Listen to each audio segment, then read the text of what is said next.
মিলে প্রাপ্য হিসাব 30,000 টাকা। কত টাকা দেওয়া আছে মিলে? মিলের মধ্যে প্রথমে প্রাপ্য হিসাব দেওয়া আছে 30,000 টাকা, অনাদায় পাওনা দেওয়া আছে কত? 4,000 টাকা। এটা হচ্ছে মিলের একটা অংশ। পরে বলছে কি এখন মোট অনাদায় পাওনা 6,000 টাকা। তাহলে মিলের যে অনাদায় পাওনা দেওয়া হচ্ছে 4,000, ওই টাকা সহ নতুন অনাদায় পাওনা সহ টোটাল কত টাকা হয়েছে? 6,000 টাকা। তাহলে আমরা লিখতে পারিনি আমাদের মিলের অনাদায় পাওনা হচ্ছে পুরাতন অনাদায় পাওনা। পুরাতন অনাদায় পাওনা আমাদের লিখি কত টাকা আছে? 4,000। তাহলে আমাদের বলছে মোট অনাদায় পাওনা কত, মানে মোট বলছে মোট অনাদায় পাওনা কত টাকা বলছে? 6,000 টাকা। ঠিক আছে, তাহলে আমরা কি বুঝি? নতুন অনাদায় পাওনা কি? নতুন অনাদায় পাওনা কত হয়? অটোমেটিক মানে হিসাব করেন, 6 থেকে 4 গেলে কত থাকে? 2,000 টাকা। এটা তো আমরা সহজে বুঝি। কি বলছে? আমাদের যেহেতু বলছে মোট অনাদায় পাওনা 6,000, মিলে আছে পুরাতন অনাদায় পাওনা 4,000, তাহলে আমাদের বুঝতে হবে নতুনটা কত, যেটা পার্থক্য এটাই নতুন অনাদায় পাওনা। ঠিক আছে, এখন পরে বলছে অবশিষ্ট প্রাপ্য হিসাব। কি বলছে? অবশিষ্ট প্রাপ্য হিসাবের উপর 10% অনাদায় পাওনা সঞ্চিতি ধার্য করতে হবে। অবশিষ্ট প্রাপ্য হিসাব। এখন অবশিষ্ট প্রাপ্য হিসাব কোনটা? প্রাপ্য হিসাব থেকে নতুন অনাদায় পাওনা যেটা আছে এটা বাদ দিতে হবে। বাদ দেওয়ার পর অবশিষ্ট যে টাকাটা আছে ওই টাকার কত পার্সেন্ট? 10% সঞ্চিতি ধার্য করতে হবে। এটাই হচ্ছে নতুন অনাদায় পাওনা সঞ্চিতি। তাহলে আমরা কি পেয়েছি? আমরা পেয়েছি নতুন অনাদায় পাওনা কত? 2,000 টাকা। তাহলে আমাদের প্রাপ্য হিসাব কত আছে? 30,000 টাকা লিখলাম। প্রাপ্য হিসাব আছে 30,000। এখান থেকে বাদ দিতে হবে কি? নতুন অনাদায় পাওনা বাদ দিতে হবে। নতুন অনাদায় পাওনা যদি বাদ দিই কত? 2,000 টাকা বাদ দিই, তাহলে কত টাকা থাকে? 8 টাকা 28,000।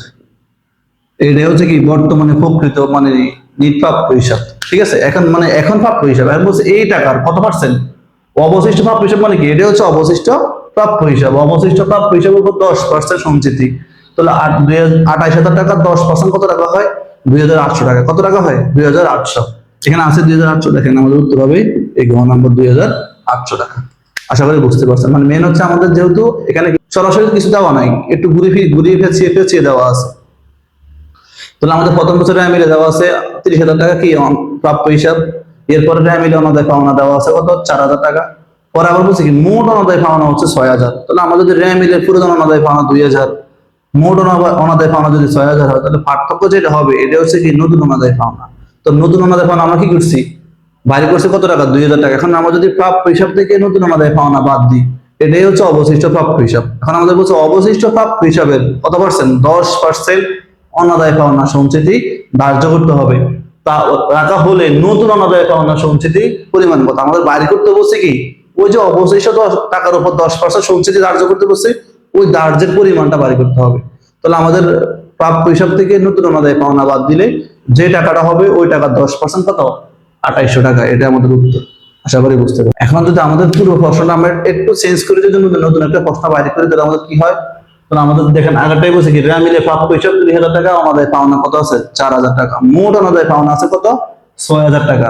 এবং অবশিষ্ট প্রাপ্য হিসাবের উপর 10% অনাদায় পাওনা সঞ্চিতি ধার্য করো।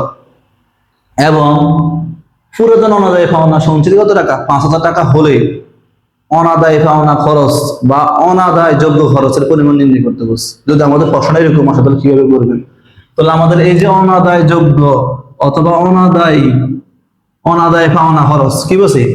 অনাদায় পাওনা খরচ, অনাদায় যোগ্য খরচ আর অনাদায় পাওনা খরচ দুইটা এক কথা। তাহলে আমরা কিভাবে বাড়ি করবো? তাহলে আমাদের এখানে একটা সূত্র করতে হবে। কি করতে হবে? একটা সূত্র করতে হবে। সূত্র অনুযায়ী কাজ করলে আমরা সহজে পারবেন। আমাদের অনাদায় পাওনা বা অনাদায় যোগ্য খরচের একটা সূত্র আছে। সূত্রটি হচ্ছে, আমরা লিখি পুরাতন অনাদায় পাওনা। পুরাতন অনাদায় পাওনা যোগ নতুন অনাদায় পাওনা। তাহলে দেখা আমাদের পুরাতন অনাদায় পাওনা কত আছে? আমাদের পুরাতন অনাদায় পাওনা দেওয়া আছে 4,000 টাকা। তাহলে লিখলাম পুরাতন অনাদায় পাওনা 4,000। পরে বলছে কি মোট অনাদায় পাওনা। কি বলছে? মোট অনাদায় পাওনা। মোট অনাদায় পাওনা দেওয়া আছে 6,000 টাকা। কত দেওয়া আছে? 6,000। তাহলে আমাদের পার্থক্য কত? 2,000 টাকা। লিখলাম 2,000 টাকা নতুন অনাদায় পাওনা। ঠিক আছে, এরপর আমাদের কি করতে হবে? নতুন অনাদায় পাওনা সঞ্চিতিটা বাইর করতে হবে, এটা যোগ করতে হবে এখানে। তো লিখলাম যোগ নতুন অনাদায় পাওনা সঞ্চিতি। কি বলছে দেখেন, বলছে কি অবশিষ্ট প্রাপ্য হিসাব। কি বলছে? অবশিষ্ট প্রাপ্য হিসাবের উপর 10% অনাদায় পাওনা সঞ্চিতি ধার্য করো। অবশিষ্ট প্রাপ্য হিসাব, তাহলে আমাদের মিলে প্রাপ্য হিসাব কত আছে?